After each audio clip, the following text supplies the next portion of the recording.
The NBA season resumes tonight, finally, which makes it a perfect time for our visit from our great friend from NBA Today, the author of a new memoir, the legendary Kendrick Perkins. Let me read this question here because it's about LeBron.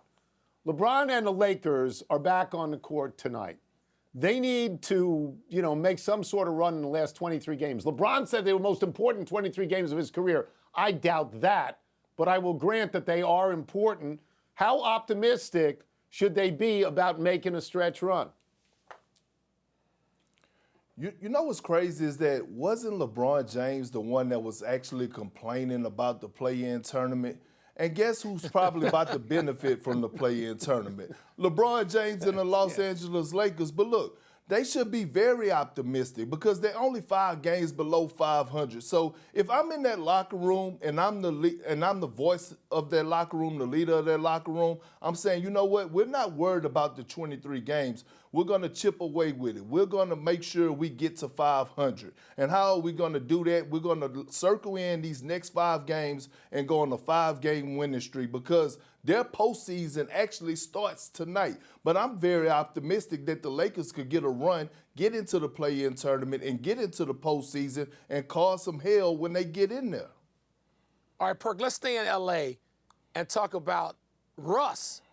It didn't work, as we know, famously for Russ with the Lakers, but now he's in the other locker room with the Clippers.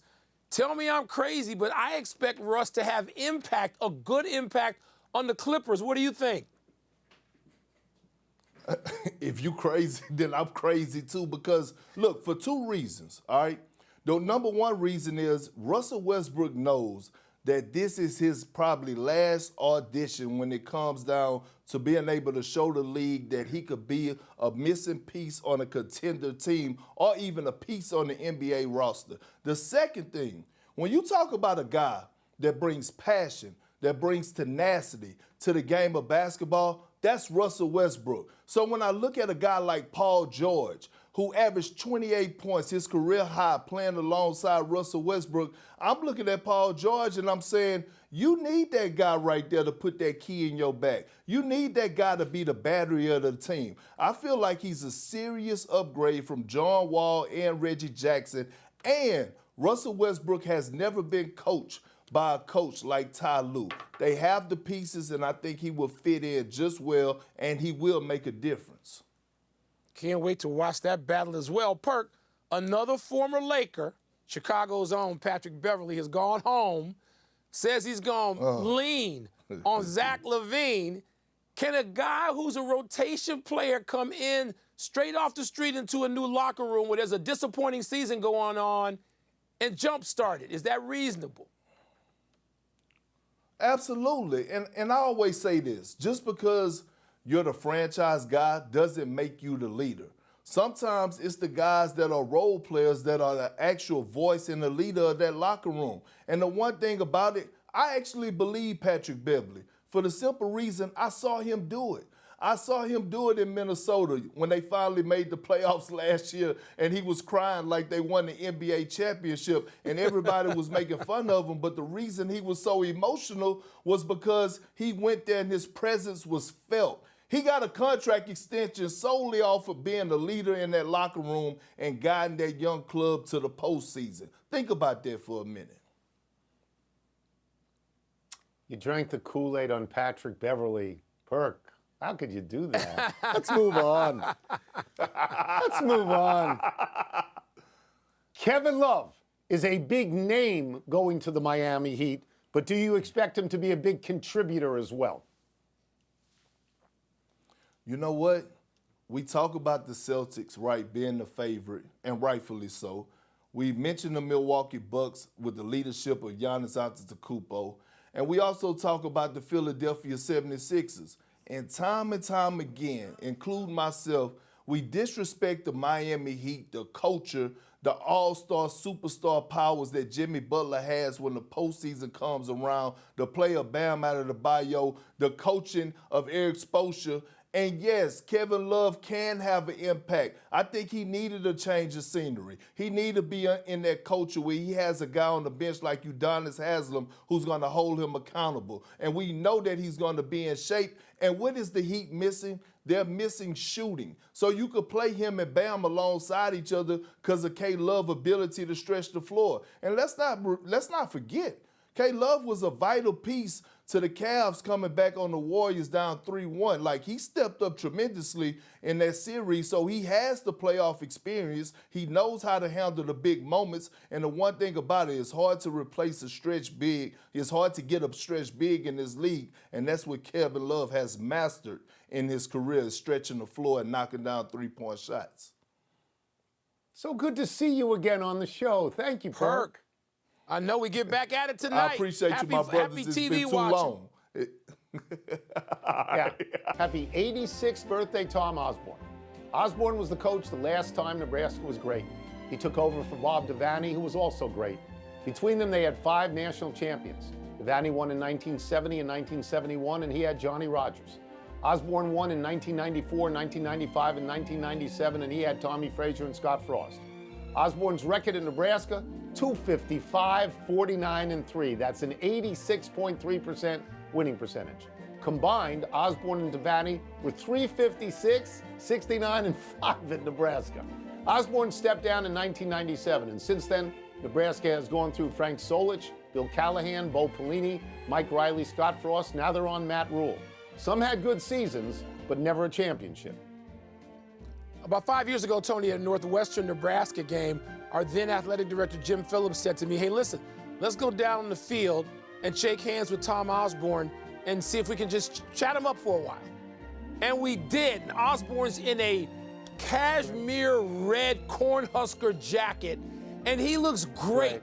It's about 40 degrees. I am in like 8 layers, and we walk around the field, take a lap or two with the great Coach Osborne, one of the great highlights of my professional life. Absolutely. Wow. Happy anniversary, Carmelo Anthony. On this day 12 years ago, after being traded from Denver, Carmelo made his New York Knicks debut at Madison Square Garden. Crowd went wild at introductions. Carmelo had 27 points and 10 rebounds in a win, and that may be the top highlight in Carmelo's New York career. The Knicks made it past the first round of the playoffs only once with Carmelo. Over his career in the NBA, Carmelo averaged 22.5 points a game, but never won a title or got to the finals. The 38-year-old is not currently playing, but Kevin Durant recently said, quote, I think he has the talent to play in the league, unquote. Wilbon, Phoenix? Yeah, I'm hoping so, Tony. Talent and will. And I just like Carmelo Anthony. I've been watching him since he was in high school in Baltimore, and then, of course, in Syracuse, where he did what? What did he do in Syracuse? Won the championship. He won it. I root for Carmelo Anthony, and I hope he's playing here in the desert. I do. Happy trails to Aaron Rodgers' darkness retreat. Rodgers has concluded his self-imposed stay in the dungeon of darkness. Rodgers was looking for a spiritual cave, saying that being in solitude with the lights off would help him decide whether to return to the Packers, seek a trade somewhere else, retire, or prepare for a career as a puppeteer where you're under a table with no lights. Rodgers went to something called Sky Cave Retreats, where he stayed in a 300-square-foot room without light. He had a bed, a meditation mat, and a bathroom. Food was brought to him, but how could he see it? How would he know if the meat was rare or not? Rodgers said he planned to stay 4 days and 4 nights, but reportedly left after 2. I can't wait for Pat McAfee to tell us all about it. What's the difference between what you described and solitary confinement in jail? Dark, total dark, 300 square feet, they're pushing your food under the bars? What? And you make that much money, 60 mil coming to you, and you're in that? I don't get that. Quick to the big finish. Vance Joseph returning to the Broncos as team's defensive coordinator. Does that make sense? Not really. He used to be head coach of the Broncos, but you got to work, so okay, maybe it makes sense. The Warriors will reevaluate Steph in a week. Your thoughts? Hope he's great, hope he plays. The U.S. women beat Brazil 2-1 to take the She Believes Cup. Is that significant? Beat Brazil. That makes it significant, yes. Women's college hoops tonight, Tony. #1 South Carolina at Tennessee. Are you smelling upset? No, South Carolina is the best team. Last one, your number 21 Northwestern at Illinois tonight. Who you got, big boy? Yeah, baby. Who you got? Ranked. Tony, it's hard to beat a team, your arch rival, twice in a season. Of course I'm going with purple. Who do you think I'm going with? Of course you are. We're out of time. We'll try and do better the next time. And I'm Tony Kornheiser. Be so good to sweep Illinois, I swear. I'm Mike Wilbon. Same time tomorrow, Knuckleheads. You can get the PTI podcast on the ESPN app or Apple Podcasts. Illini, though, they're looking for revenge. Now, all Rick Pitino's night, a kid. here's sports. 70. 70. What's 70? Just a child.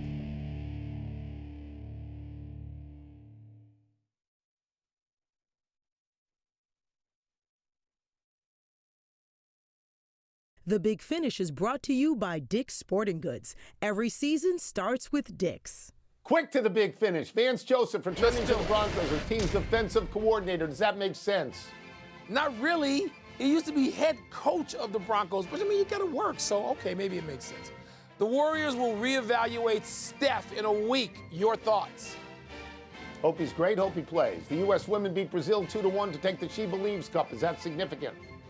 Beat Brazil. That makes it significant, yes. Women's college hoops tonight, Tony.